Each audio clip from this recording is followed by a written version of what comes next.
والصلاة والسلام على ترجمان روحيته ودليل وحدانيته سيدنا محمد المبعوث ببحر المعجزات لتأييد رسالته وتصديق هدايته وعلى آله وأصحابه وأتباعه أجمعين ولا حول ولا قوة إلا بالله العلي العظيم عدد كل حرف يجب ويكتب أبد الآبدين ودهر الداحرين اللهم فقهنا في الدين وعلمنا التأويل اللهم فقهنا في الدين وعلمنا التأويل اللهم فقهنا في الدين وعلمنا التأويل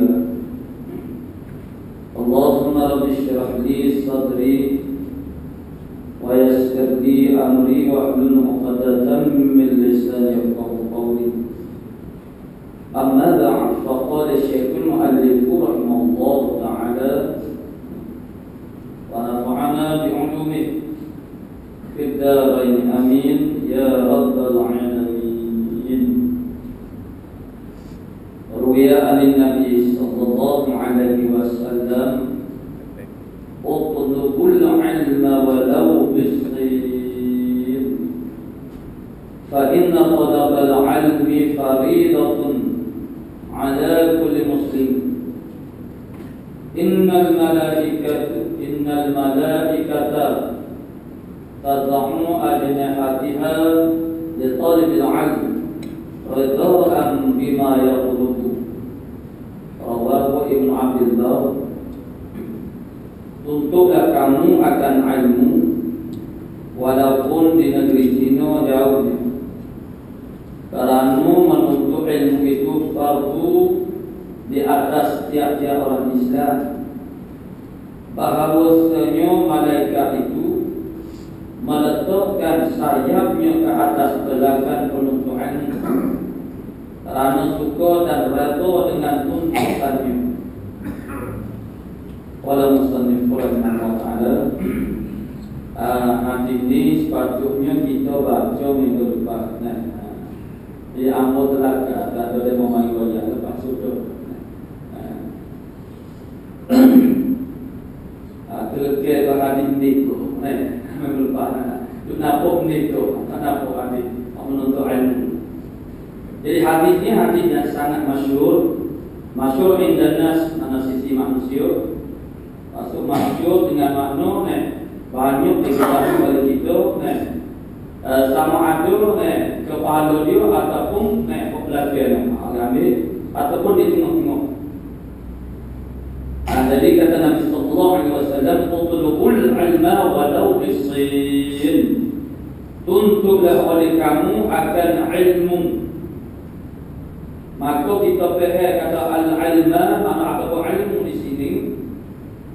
Dengan kenyataan ataupun tidak alasan yang diberi oleh Nabi selepas pada ini.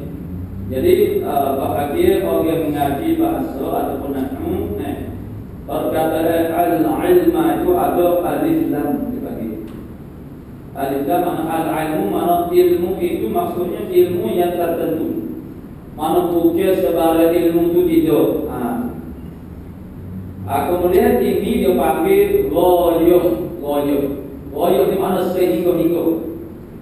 Mana utlubu ilma walau bisin, tuntutlah ilmu oleh kamu walaupun ke negeri Cina.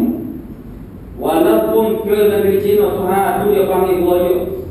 Menghinggakan oleh Nabi, maksudnya ialah tak kira di mana-mana, sejauh mana pun.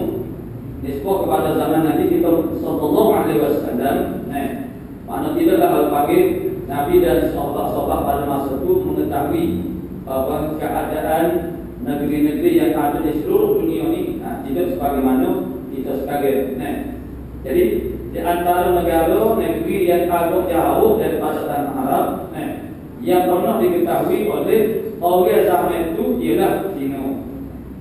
Jadi maksud walau Muslim bukan maksudnya nak suruh tinggal di negeri Cina. Itu bukan maksud begitu. Maksudnya nak ayat kata wajah sehingga kalau terpaksa di belajar ke negeri Cina, satu negeri yang sangat jauh di sebuah pada sampai hari itu, dan diketahuikan ada negeri yang namanya negeri Sin yang disebut dengan bahasa Arabnya mana Cina, mungkin lagi. Maksudnya jangan jadikan alasnya halangnya jauh ataupun apa saja masyarakat kesusahan untuk kita tidak pergi menuntut ilmu. Kemudian Nabi kata fa'inna talabal ilmi faridatun ala kulli muslim. Maka bahawasanya menuntut ilmu itu faridatun makna fardu, makna wajib di atas tiap-tiap orang Islam. Dan ada riwayat wa muslimatin, dan juga muslim orang Islam laki-laki, muslimah makna perempuan, orang Islam perempuan. Jadi fardu kerana ilmu bakpo Nabi buat wayah mana mungkin lagi menuntut siapa lagi Cina lah. Mana sejauh mana ke tempat dari dunia ni yang kamu terpaksa pergi mungkin lagi. Kalau mana ilmu itu termasuk dari ilmu ni mana ilmu mana? Fa inna talabal ilmi faridatun ala kulli muslimin. Maka bahasanya menuntut ilmu itu ilmu mana? Faridatun ialah fardu ala kulli muslimin, di atas tiap-tiap orang Islam. Bila kata fardu di atas tiap-tiap orang Islam, mana tiap-tiap orang Islam tu wajib kena belajar ilmu ni, makna dia bagi ilmu fardu ain. Itu dia bagi ala kulli muslimin. Kulli makna setiap. Setiap. Bila wajib di atas tiap-tiap orang Islam, bermakna bagi ni fardu ain. Kalau wajib itu tidak semua, tidak wajib di atas semua orang Islam, itu tak panggil fardu ain. Hanya wajib di atas sebahagian saja. Misalnya, wal takum minkum ummatun yad'una ilal khair. Hendaklah ada di kalangan kamu. Kenapa ada di kalangan kamu? Di kalangan ini maknanya bukan semua. Kalau kita hendaklah ada tiap-tiap orang daripada kamu, itu makna tiap-tiap orang. Dan ini yang kita faham daripada perkataan ala kulli muslimin. Apa yang kata ilmu yang dimaksudkan sini ialah ilmu fardu ain. Kerana ilmu itu, menuntut ilmu itu kata Nabi ialah fardu di atas yang muslim, yakni fardu ain di atas yang orang Islam. Kalau maknanya tak kata ala kulli, perkataan kulli itu kulli makna tiap-tiap, itulah memberi maksud makna fardu ain. Jadi maksud dia ni tidak ni ialah fardu ain, dan maksud dia itu bukan maknanya ilmu fardu ain saja yang boleh kita belajar di mana tempat kira lah. Ilmu fardu ain tak dapat kita tu ke mana pun mungkin nak cari, mungkin nak tutup, walaupun kalau pagi di hujung benua, di hujung dunia sekalipun. Itulah sebab. Dari hal itu, ilmu-ilmu yang lain yang fardu kifayah dan yang sunat kita belajar, fardu kifayah kita belajar. Itu makna juga ini isyarat secara umumnya kita boleh belajar di mana-mana. Asal kita mendapat ilmu yang sahih, mana ilmu yang betul.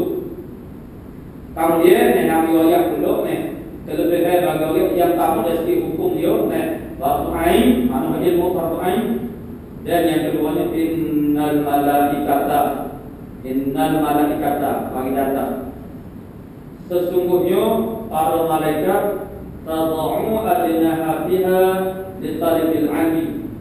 Meletakkan sayap-sayap. Malaikat ni dia ada sayap.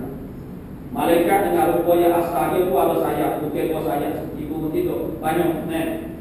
Malaikat dia meletakkan sayap li talibil ilmi.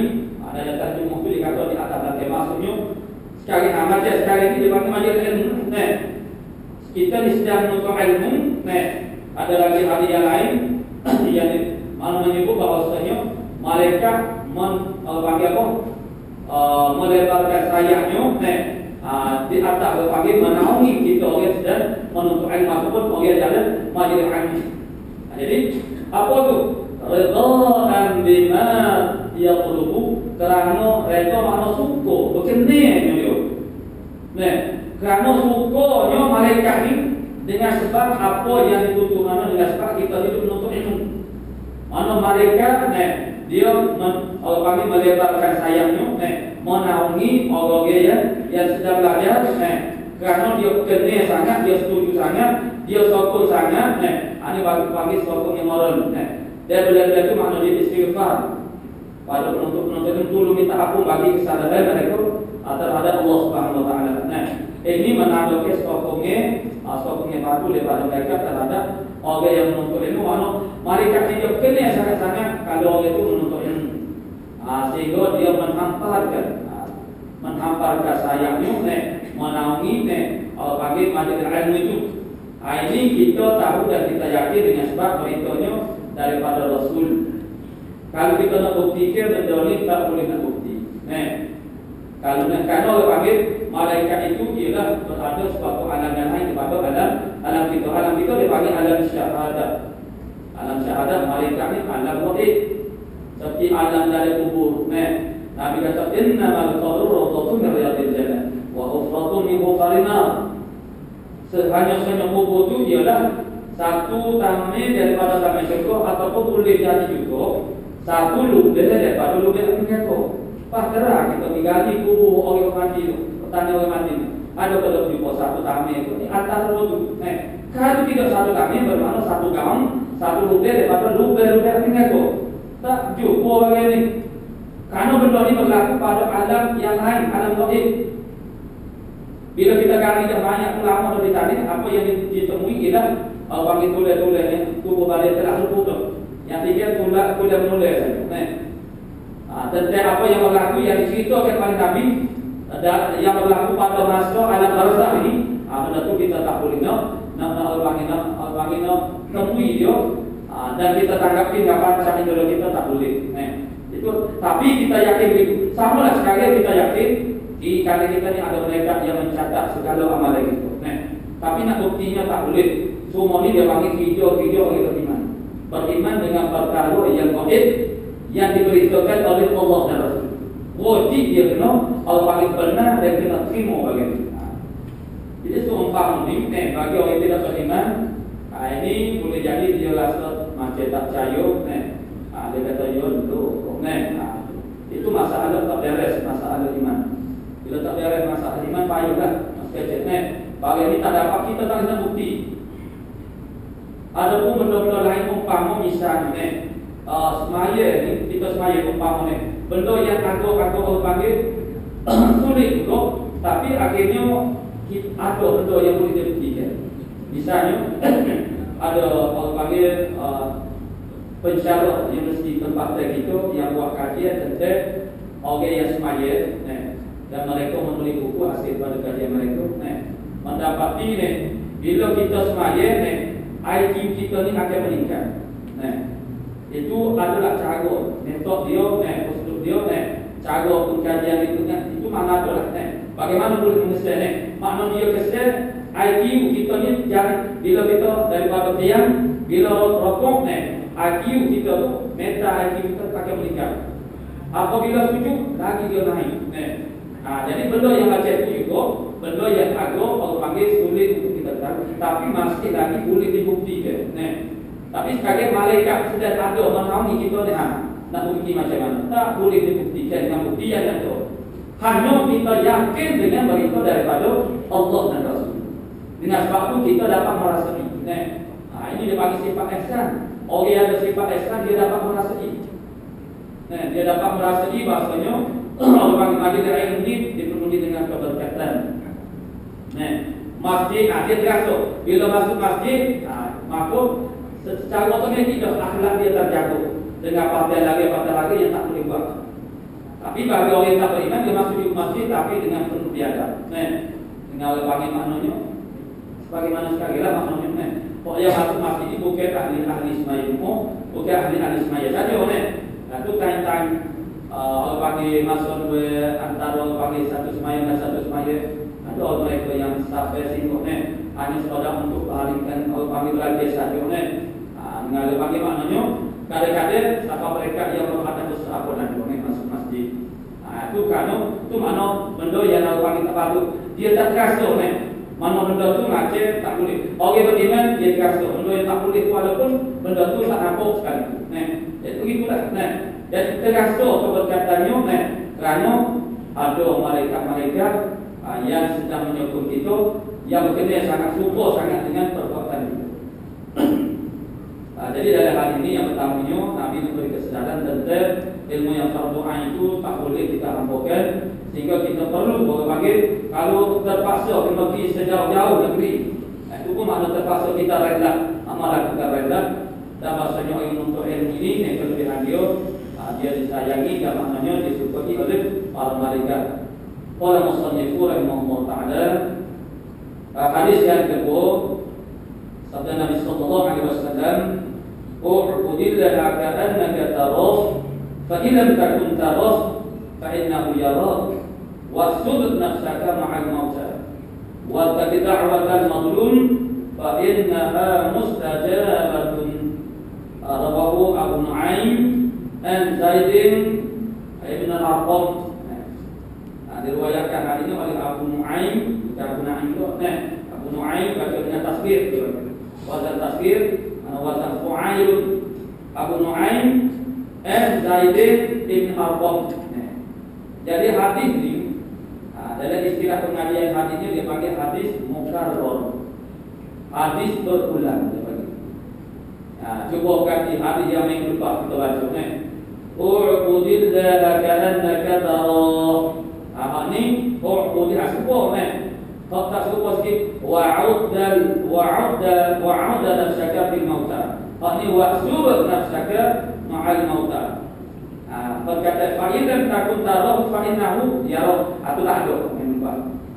Jadi hadis ini dia pakai hadis mukarrar, hadis yang berulang, maksudnya lafaznya ada perbezaan sedikit, tapi maksud dia sama. Maksud dia sama. Ada lebih kurang, cuma ada penambahan. Apa dia penambahan di sini? Fa illam takun tarahu fa innahu yarah. Dan ini tambahan ini sama dalam hadis Jibril. Hadis Jibril yang itu dalam koleksi himpunan hadis 45 Nawawi. Salah satu daripada hadis yang agung kami panjang cukup itulah cerita Jibril alaihissalam masuk dalam majlis Nabi. Dia bertanya kepada Nabi, akhirnya anil Islam, anil iman, anil ihsan. Ceritakan kepadaku apa makna iman, Islam, ihsan. Dalam menguraikan makna ihsan itu Nabi kata ta'budallah. Perkataan yang itu tak sama tapi maksud dia sama lah, ta'budallah ka'annaka tarah. Fa'il lam takun tarah fa'innahu yarah. Hari yang berupa dia tak ada kata fa'il lam takun tarah fa'innahu yarah. Lafaz ni tak ada. Jadi itu saja yang jadi lebih sikit daripada hadis yang berupa. Dan hadis ni pula dia tak ada wa 'alaika bi salatil ghadab wa salatil isya. Tak ada. Lafaz tu tak ada. Setakat mustajabatun. Jadi hadis ini makna dia, maksud dia lebih kurang daripada hadis yang berupa. Cuma dia ada lebih, ada kurang. Kok lebih dia fa'ilam takun tarah, kok kurang dia ialah tak ada lafaz wa 'alaika bi salatil ghadati. Tak ada. Sembahlah kamu akan Allah Ta'ala subhanahu engkau lihat akan dia. Ini telah kita uraikan minggu lepas. Inilah dipanggil kedudukan maqam ihsan. Sentiasa dalam keadaan kita menyadari bukan saja masa wahyu ibadat cuma masa wahyu ibadat itu lebih-lebih lagi. Sentiasa duk rasa duk khabar kata Tuhan duduk berhati kita maka jika tiada engkau lihat akan dia, maka Allah Ta'ala melihat akan kamu. Kalau kita kata dari segi zahirnya kita tak melihat Allah Subhanahu Wa Ta'ala. Mana yang kita melihat Allah Ta'ala, istilah perkataan melihat itu bukan maksudnya lihatnya dengan mata zahir, tapi maksudnya dapat merasai keberadaan Allah Subhanahu Wa Ta'ala. Kalau susah payah untuk kita faham macam mana nak apa boleh sedangkan kita belajar dalam arti dan tauhid Allah Ta'ala kita ada bandingan dengan makhluk. Jadi mana mata kita, basar kita tak mampu nak menjangkau paling zat Allah Subhanahu Wa Ta'ala. Lalu dikatakan sekiranya kita tak nampak Allah Ta'ala, Allah Ta'ala nampak. Itu yang penting. Fa innahu yarah, maka bahasanya dia nampak. Apa maksud dia nampak itu? Yakni dia memantau dan famujazin alaih. Nah, itu yang pentingnya. Dia nampak itu. Kalau dia nampak itu, apa dia? Nah, implikasinya ialah dia akan membalas di atas perbuatan itu. Nah, maksud dia nampak kita tu maksudnya dia akan balas. Bila dia tahu, dia akan balas dengan apa sahaja perbuatan itu. Nah, maka dengan sebab itulah bila kita tahu lagi itu, maka rasa malulah kita berpaling daripada Allah Ta'ala zahir dan batin dengan takut kena balasan yang terbaik. Maksudnya kalau hati kita ni ada tak model, tak betul, belok dengan Allah Ta'ala, hati mana apa yang kita fikir dalam itu pun akan dibalas oleh Allah Ta'ala. Sebab apa? Kerana fa'innahu alim, fa'inna Allah bihi alim. Maka sesungguhnya Allah Ta'ala bihi dengannya apa yang fikir dalam mana alim, Allah Ta'ala sangat mengetahui. Jadi Allah Ta'ala tahu apa yang dalam hati kita. Maksudnya dia akan balas apa sahaja Allah panggil tindak kita sama ada zahir atau batin, tak jahat ataupun yang baik. Mana kita berhak menerima balasan daripada perbuatan itu. Jadi apabila kita Allah panggil pihak itu dan boleh rasa lagu itu sedar lagu ni, maka kita tak beranilah umpamanya dalam semaya kita tu untuk panggil alih perhatian daripada tumpuan kepada membesarkan Allah Subhanahu Wa Taala. Memanglah orang yang berada pada makam ihsan ini dia akan melahirkan ibadah yang baik dan sehingga sampai kepada maksudnya ikhlas dengan ibadah kerana dia tahu apa sahaja yang dia kuasa dalam hati itu dia tahu. Bila dia tahu itu dia akan balas. Kemudian kata dia, dan kamu hisabkan diri kamu itu jumlah orang mati. Jadi sama dengan perkataan yang berubah, wa hudda nafsaka fil mauta. Ini wahsub nafsaka ma'al mauta. Mubile mukiro dirimu itu bersama dengan orang mati. Bersama dengan orang mati, soal orang mati kita. Oh dulu dia kata, mau angkatlah dirimu itu sebagai orang mati. Sekalian mau kira mana mau angkatlah dirimu ini bersama dengan orang mati. Maknanya kita angkat kita mati sekalian. Bila kita mati, apa cerita? Apa cerita? Bila orang mati, aku kita ada maksud mata. Bila mati ditanya dari kubur, apa yang berlaku dari kubur? Pada masa itu, semua manusia yang mati, bila sudah mati, masa itu mereka tahulah apa yang baik, apa yang tak baik bagi mereka. Tak perlu orang panggil besar, tak perlu ayat. Kerana yang tak baik itu, mereka kena seksa. Mana apa yang mereka perlu sangat pada masa itu tak kata mungkin ialah al-maghfirah, keampunan daripada Allah Subhanahu Wa Taala.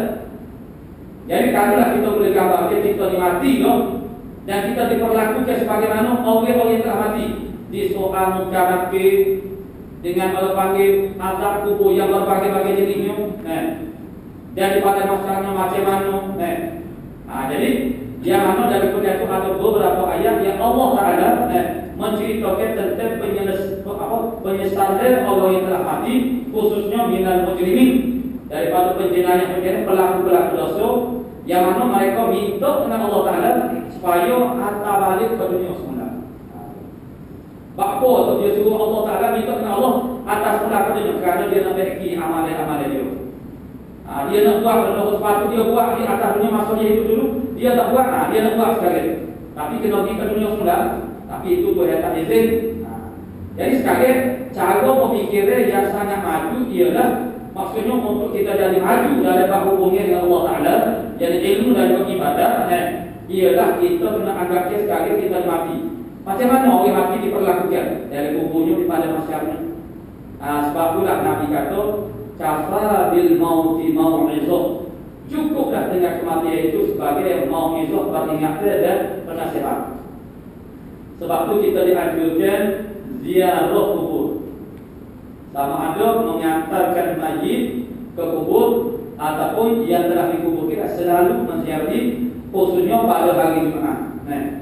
Bakpo ziarah kubur, apatah lagi pada orang panggil pada masa mayat baru mati, hantar mayat ke kubur. Karena bila kita berada di kubur, suasana di kubur itu itulah yang lebih mendekatkan kita untuk jadi ingat kepada mati. Kita lihat orang yang dimasukkan dari kubur, di tanah, di kampung. Dan kita ingat pula cerita dalam majalah ilmu yang kita ikuti. Orang yang mati ni macam mana?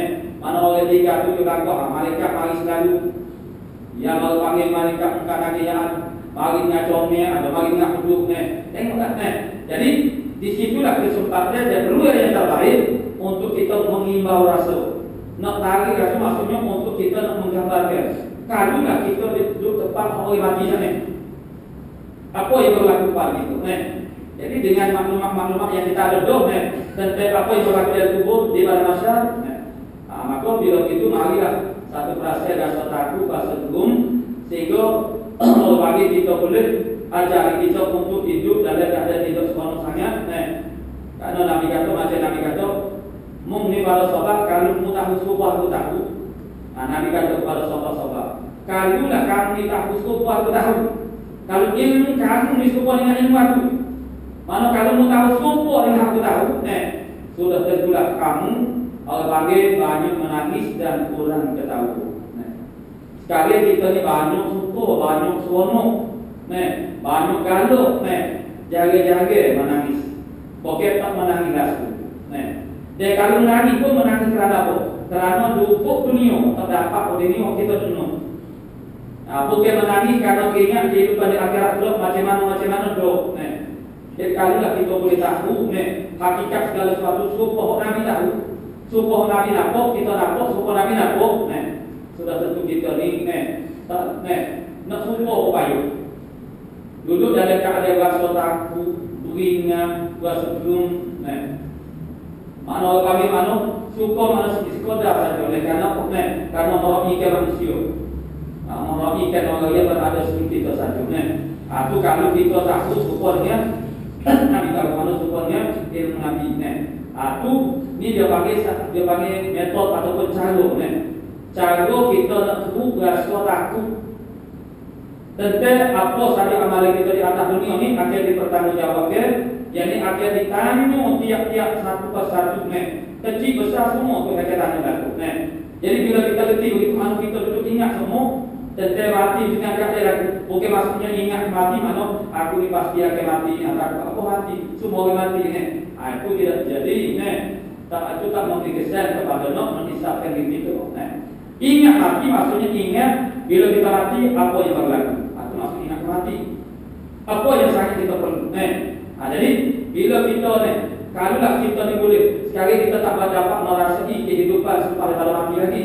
Tapi dengan maklumat yang sudah ada dan yang dibekalkan oleh Allah dan Rasul kepada kita, kita boleh buat gambaran. Konon-konon yang kita ni mati maka apa yang berlaku pada itu? Dengan amalan kita sebanyak ni, dengan amalan kita sebelah ni, aku dari kubur muka kaki itu masih mana ke kubur itu? Itu berdasar terpadu kepada maklumat kita terima daripada Nabi lah. Bukan kita biasa kita reka-reka, bukan. Kalau itu tak boleh reka, Bukan Nabi wajah maknanya orang yang orang jahat itu muka kaki dia makin rupa yang sangat buruk, dia menakutkan. Layaknya cara kasar, tanya soal dia itu cara dikutuk. Bukan nak tanya molek-molek tu. Tanya cara maruk, tanya cara reking. Kita setara orang reking begitu, anak boleh ingat terlalu. Ni bukan orang ni mereka dengan rupanya sangat buruk, mana boleh terlalu. Tapi di sana ada orang yang mereka kemari dengan rupa yang baik, tanya apa beradu, layaknya cara molek. Itu maknanya kita ni bahagia mana. Jadi kita pula amalan kita setara ni, iman kita setara ni, dapat yang mana. Jadi kalau kita panggil kita dengan jujurnya mengaku amalan kita setara ni mana boleh mereka nak mari tanya dengan cara molek. Jadi maksud tu mana kita tahulah keperluan kita sekarang ialah kita kena fikir jauh. Sekarang kita masih hidup lagi seolah-olahnya Tuhan hantar balik kita mati Tuhan hidup kita semula. Dan cerita Allah Ta'ala hidup orang mati semula ni ada banyak di dalam Al-Quran. Macam Ashabul Kahfi, ataupun beberapa orang lagi ada yang Tuhan cerita. Jadi orang lagu ni bila dia mati kemudian dihidupkan semula, mana keazaman mereka, kekuatan semangat mereka terhadap iman mereka itu mana lebih akan jadi lebih kental lagi. Jadi kita pun walaupun Tuhan tak mati dan hidup balik kita, cara yang ni kan itu yang bagi sistem. Mana bagaimana kita nak bagi kuat ke semangat kita untuk boleh terhubung dengan persoalan ke memang kehidupan dunia. Kita sekali ni mana isu yang paling besar bagi kita sekali tidak masalah kita tak terima sobat. Kita tak terima sobat dengan marketing. Walaupun berdoa mudarat dunia kita tahu juga pun kita tak terima sobat. Kita marketing itu. Karena hati kita tak terima jadi bukan bodoh. Jadi kita tahu fitnah untuk fitnah aku harta benda fitnah fitnah mana wa'alamu annama amwalukum wa auladukum fitnah. Mungkin ada tahu bahawa sebenarnya mana harta benda kamu dan anak kamu adalah fitnah. Maksudnya ujian Allah Taala. Tuhan uji itu. Jadi daripada mana kita dapat kekuatan untuk menghadapi cabaran-cabaran ini? Ialah dengan cara kalau panggil antaranya kita anggap kita ni sebagai orang mati. Kalau mati dengan cara kita hidup sekarang ini, boleh hidup kalau di sana. Kalau tak hidup, kalau apa-apa perkara yang sepatutnya kita bawa, sekalian kita boleh balik semula kepada dunia soalan kali itu. Sekarang kita nak usaha jadi itu cara kalau panggil cara untuk kita menjadi maju dalam hubungan dengan Allah Subhanahu Wa Taala. Kemudian wa taqidah mazlum fa innaha mustajabatun. Sebuah yang berlaku, takutlah kamu doa orang yang kena zalim. Karena doa mereka sangat mustajab, mudah diterkenakan oleh Allah Subhanahu Wa Taala. Maksud takut doa orang zalim, jangan kita cuba-cuba menzalimi orang. Kerana bila takut dia ni jadi orang lepas sikit, dia orang lepas dia tak gaduh banyak orang nak mengaku orang, dia tak gaduh nak jumpa orang, tapi dia gaduh nak jumpa Tuhan, nak banyak Tuhan, nak mengaku Tuhan. Kalau kena jadi orang lagu kan hanya kita kena dia pak dia dia tak agak orang dia hanya harap kepada Allah, iktimad hati kepada Allah Taala. Takut dia tak boleh terhati dengan kena kita buka jawab akhir kali dia akan tanya dan minta Allah Subhanahu Wa Taala supaya balik anaknya gitu. Jadi takut doa orang kena zalim maksudnya beringat jangan orang zalim kepada orang. Apa maksud dia? Bila takut dia tu akan tangis. Akan tangis dengan makna dia berdoa kepada Allah Subhanahu Wa Taala. Qala musannif rahimahullah taala kita ambil lagi hadis. Qala Rasulullah sallallahu alaihi wasallam u'budur rahman wa at'imul ta'am wafshus salam tadkhul jannata bisalam. Hadis ini wafshus salam ada dahulu tadkhul jannata ada dengan amal-amal yang lain, gabungnya dengan amal yang lain. Ini lain dulu Ini kita cuba kita gambarkan macam itulah. Benda yang kita nak cakap kepada manusia ni mana orang banyak jadi maknanya bila kita kecek terhadap manusia-manusia yang berbeza jadi susunan kata-kata itu kadang-kadang ini begitu di sini amin dia baca. Pada masa yang lain kami kata lain pula tapi maksud dia sama kan. Ada yang terlebih, ada yang terkurang. Begitulah panggil cara percakapan kita dengan orang. Yang pertama Nabi kata u'budur rahman, sembahlah itu agar rahman. Sama begitu dengan kata u'budullah. Ar-Rahman itu Allah kau, itu nama Allah Taala itu. Allah dipanggil nama bagi zat Allah Taala. Ar-Rahman dia panggil nama sifat. Nama juga nama sifat. Nama yang merujuk kepada sifat-sifat Allah Taala yang tertentu. Kalau Allah itu nama yang merujuk di mana maknanya menunjuk kepada diri zat Allah Subhanahu Wa Taala betul-betul yang bersifat dengan segala sifat-sifat kamalat. Jadi dia ada kesan yang berbeza. Apabila menyebut secara khusus. Karena kadang-kadang apabila kata Allah, apa yang kita gambarkan Allah. Jadi Allah itu nama bagi Tuhan yang wajib ada, nama bagi zat yang itu Tuhan yang wajib ada. Itu secara ilmunya lagi disebut. Tapi kita orang awam tu hal lain kan. Tapi bila sebutkan Ar-Rahman lain, Ar-Rahim lain, Ar-Razzaq lain, Al-Mu'ti lain, Al-Syafi lain, Allah juga. Ini lebih khusus. Jadi Ar-Rahman dengan makna dia terdemusi pengasih, makna pemurah. Tafsir dia menjadi al-mun'imu bicara ini ni'ami. Makna Tuhan yang memberi nikmat dengan nikmat yang kasar-kasar. Al-Rahim al-mun'imu bidapo di ni'ami. Tuhan yang memberi nikmat dengan nikmat-nikmat yang halus. Halus tapi besar. Iman Islam itu makna daripada Ar-Rahim. Waktu Tuhan tak beri kasih sayang Allah Ta'ala tak sampai kepada orang kafir, hanya kepada orang mukmin saja. Murah Allah Ta'ala sapa laku kepada sekalian makhluk dia. Yang kafir yang lawan Tuhan pun sapa juga pemurah Allah Subhanahu Wa Ta'ala.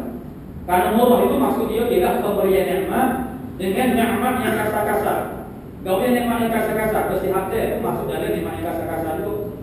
Rezeki, nikmat yang kasar, harta benda, nikmat kasar, itu dipanggil nikmat kasar itu daripada Ar-Rahman. Seumumnya seluruh makhluk termasuk orang kafir pun dapat menemani. Dan kadang-kadang orang kafir itu dapat lebih banyak daripada kita orang beriman, orang yang taat kepada perintah Allah Ta'ala. Itu tidak boleh sebab apa? Sebab Allah Ta'ala itu Ar-Rahman, Maha Pemurah. Apa maha pemurah?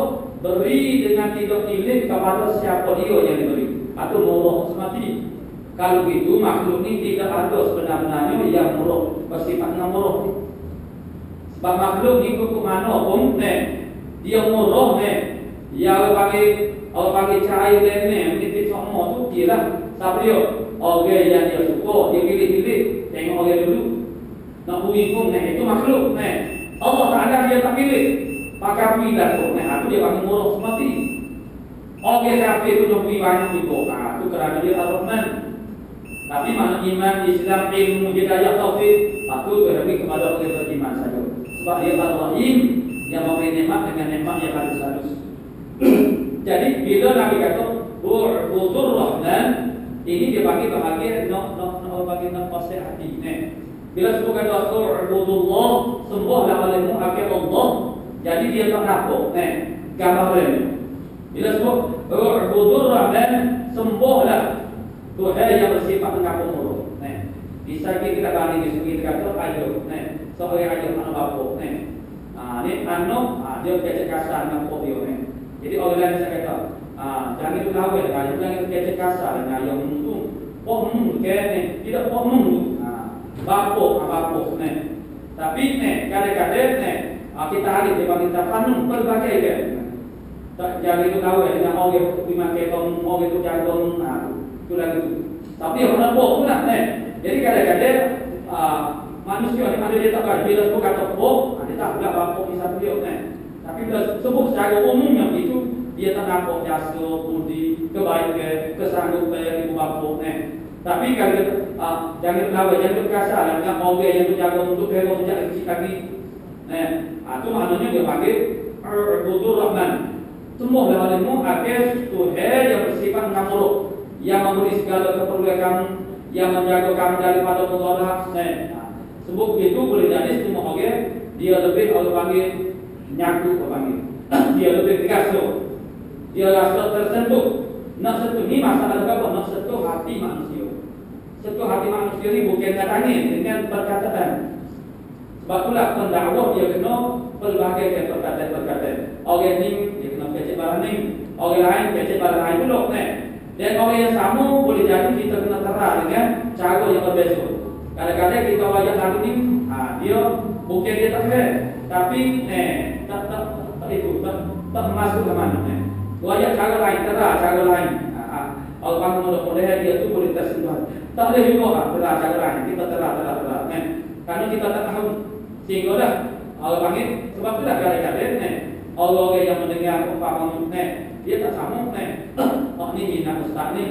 Orang lain dia hina ustaz lain Jadi kata ustaz tu lah aku ustaz Jadi kerana percakapan manusia dan penerima manusia ni Allah panggil berbagai, mana tak sama, mana aneka ragam, mana banyak beragam, bermacam-macam.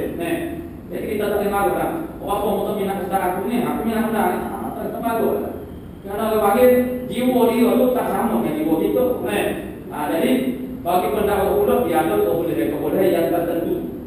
Orang ni dia pada kecek balang ni, orang ni ustaz ni dia kecek balang ni, cara ni itu mengikut kebolehan masing-masing. Ada orang yang tertarik dengan dia, ada orang yang tidak suka nih. Orang lain pula nih ada tertarik dengan ustaz lain pula, itu tak sama nih. Jadi alhamdulillah dengan adanya seluruh ulama, pendakwa, ustaz-ustaz, guru-guru, muallim-muallim yang mengajar nih, sehingga mudah-mudahan latah kepada semua golongan manusia. Kalau orang ini dia tak masuk dengan ustaz ini, mudah-mudahan dia boleh masuk dengan ustaz lain nih. Nak cari seorang itu semua orang boleh terima belaka, itu kayu nih. Kalau ada pun seorang dua je nih. Jadi mana mudah-mudahan dan kalau ada seorang dua tu ilmu tu dia nak dilatah tu tak boleh dengan kemampuan dia, masa dia untuk orang memenuhi keperluan semua manusia yang sebegitu ramai ni. Dengan sebab itu makin ilmu yang panggil moneter orang bertebaran di negeri kita tu mana ni. Jadi perlu kepada tenaga pengajar dan membalik muallim guru-guru yang agama. Jadi maknanya orang panggil kebolehan kepandaian ilmu yang berbeza-beza dan zaman hari ini nih dia tidak serupa dengan ulama zaman dulu nih memang orang panggil kita belajar dalam medan belajar nih mereka memberi perhatian dan ilmu yang khusus yang sepenuhnya nih dan mereka belajar semua ilmu Islam daripada mereka basic asalnya semua ilmu Islam dikuasai hanya boleh jadi kadang-kadang dia menonjol dalam satu-satu bidang ilmu. Kita sekarang belajar panggil profesi asal pun tak semula lagi bila masuk mereka ini belajar bidang-bidang ilmu Islam yang tertentu saja. Kalau begitu akhirnya jadilah orang yang bidang usuluddin ambil jurusan usuluddin kalau panggil menyalahi kalau panggil mengkritik syariah umpamanya orang ambil kan jadi kuliah-kuliah yang berbeza ini mana kita belajar ni skop pemahaman kita kepada ilmu Islam itu tidak jadi sempit. Walaupun yang berbeda ustaz sekalipun kerana adalah cara ini semua daripada perencanaannya daripada Yahudi. Orang Yahudi mesti Islam orang Islam ni belajar Islam ni ambil kalau panggil skop yang terjamin belajar semua. Kalau semua orang Islam ni semua belajar Islam atau ilmu Islam jadi payah lah. Jadi nak jadi belajar sama-sama Islam payah. Nak balik kata-kata payah sebab semuanya pakai belajar semua jadi ilmu Islam. Tapi sekalian orang ambil bahagian ini. Ambil bahagian ini mana? Ambil usuluddin pun tidak sebagaimana orang yang dengan sebab itu dengan ilmu yang sedang ini pun kita pandai menyalahkan orang yang minta pandai itu tak mengenai. Maka itulah itu semua daripada tamarah anubuh hasil daripada perencanaan umat Islam. Jadi bila disebut kata u'budur rahman dia memberi kesan yang berbeza dengan u'budullah. Sebab itulah Allah Ta'ala sendiri dari Quran baik hadis Nabi iaitu Allah Ta'ala sendiri umpamanya dari segi ganti nama Tuhan guna dua. Satunya ganti nama ketiga dia panggil dia mana ya panggil dah mana dia yu'ti hikmatan man yasha dia yang memberi ilmu kepada orang yang kata dia itu siapa Allah Subhanahu Wa Ta'ala. Kadang-kadang Allah Ta'ala sebut dia itu dia bahasa dia kami alam nashrah laka sadrak. Adakah tidak kami bukakan dadanya mana laka bagi kamu akan dada alam nashrah adakah kami tidak buka kami itu siapa Allah. Kadang-kadang Allah Ta'ala kata dia itu dia lah Allah Ta'ala kan kadang-kadang Allah Ta'ala bahasa dia kami itu dia buka. Jadi nama Allah Ta'ala yang sebegitu banyak yang diketahui oleh kita manusia adalah 99. Malaikat mengetahuinya sebanyak 3.000 nama Allah dan nama Allah Ta'ala lebih pada itu lagi. Setakat mana nama Allah datang sampai tahu melainkan Allah Subhanahu Wa Ta'ala sendiri. Jadi apa tujuan Allah Ta'ala memperkenalkan nama dia yang sebegitu banyak? Kalau cukup Allah cukup dah. Tak payah nama-nama lain kerana nama-nama yang berbeza ini mempunyai pengertian dan makna yang berbeza. Dengan sebab itu tertuju hati kita bila menyebutkan nama-nama ini bila hati kita mula masuk dia panggil terpandang kepada makna-makna nama Allah Ta'ala ini maka kalau panggil perhayatannya itu berbeza. Bila kita sebut Al-Kafi lain yang memadukan, Al-Wafi yang menyempurnakan, Al-Syafi yang menyebutkan lain bila sebut orang sakit kalau sebut Al-Syafi dia hati dia untuk ikhlas terpaling kepada Allah wa Al-Syafi. Allah Ta'ala lah yang satu-satunya yang boleh menyembuhkan. Jadi orang sakit bila sebut kata Al-Syafi Dia tertarik, dia tertutup. Orang lain duduk, macam-macamnya. Orang yang menghadapi masalah, maknanya orang yang duduk dalam keadaan dia menunggu masalah, dia menunggu saja merungkai masalah. Mana al-kasyif umpamanya, laisa laha min dunillahi kasyifah. Tidak ada yang selain Allah Taala yang boleh membuka, merungkai segala kerumitan masalah di dalam kehidupan kita. Jadi bila sebut kata al-kasyif, orang yang bahas masalah mana dibelenggu oleh satu masalah, hatinya akan iqbal berhadap kepada mana kasyifah al-kasyif umpamanya. Orang yang butuh dengan rezeki, dia akan menyebut ar-razik atau ar-razzaq. Orang yang kepada dia Allah Taala dalam bentuk al-mu'ti. Begitulah Allah SWT yang menyempurnakan segala kehidupan kita, memadukan dengan kehidupan kita. Jadi cara orang panggil makna daripada nama-nama Allah Ta'ala itu tidak sama, kerana nama-nama sifat itu merujuk kepada sifat-sifat Allah Ta'ala yang tertentu. Adapun bila kita sebut Allah, dia tertuju kepada Tuhan yang bersifat dengan merangkumi seluruh sifat-sifat Allah Ta'ala. Jadi itu agak hayut. Bila kita sebut Allahumma aku lain, dengan kita sebut, dia mengikut suasana kita. Kalau kita sedih, kalau kita seronok, kalau kita panggil rasa kecewa, maka ada nama-nama Allah Ta'ala yang munasabah dengan keperluan suasana kita pada masa itu. Jadi Abdur Rahman, dia memberi infak kesan makna yang berbeza dengan kata Abdullah. Yang kedua, wa'atimut ta'am, dia kata sini dia adalah kamu mengalir ke jamuan. Ini anjuran daripada Nabi supaya kita orang panggil membuat jamuan makan ini, maknanya masuk dalam bab dia panggil infak fisabilillah, ataupun maknanya masuk dalam bab sedekah. Seperti kita kata ini, alhamdulillah kita telah terdidik oleh orang panggil tubuh kita dulu dan jadi amal dari kita suka membuat jamuan. Hingga semua yang mau takut sabar apa-apa. Kata anak nikah tak betul, nikah pun cucu tak ada lagi, kau faham nikah tak betul, tapi saja-saja, walaupun sama. Itu mana satu hal atau perkara yang malaikat. Wasyus salam, dan sebarkan salam sebagaimana dulu ada tu. Tadkhulul jannata bisalam, nescaya kamu akan masuk surga Allah Taala dengan sejahtera. Ini mempelajari wasyus salam, tadkhulul jannata bisalam, dan ada gabungan dengan perkara-perkara yang lain yang disebut dalam hadis yang sebelum daripada ini. Kemudian tadilu fi sujudi wa la yabsuta. Ila Allah Subhanahu wa ta'ala a'lamu bis-shawab. A'udzu billahi minasyaitonir rajim. Bismillahirrahmanirrahim. Alhamdulillahi rabbil alamin. Wassalatu wassalamu ala asyrafil anbiya'i wal mursalin wa ala alihi washabbihi. Allahumma taqabbal minna innaka antas sami'ul 'alim. وتب علينا يا مولانا إنك أنت التواب الرحيم. اللهم إنا نسألك العلم خالقين وإنابة المخبتين وشكر الصابرين وتوبة الصديقين. صلى الله على سيدنا محمد وعلى آله وصحبه والحمد لله.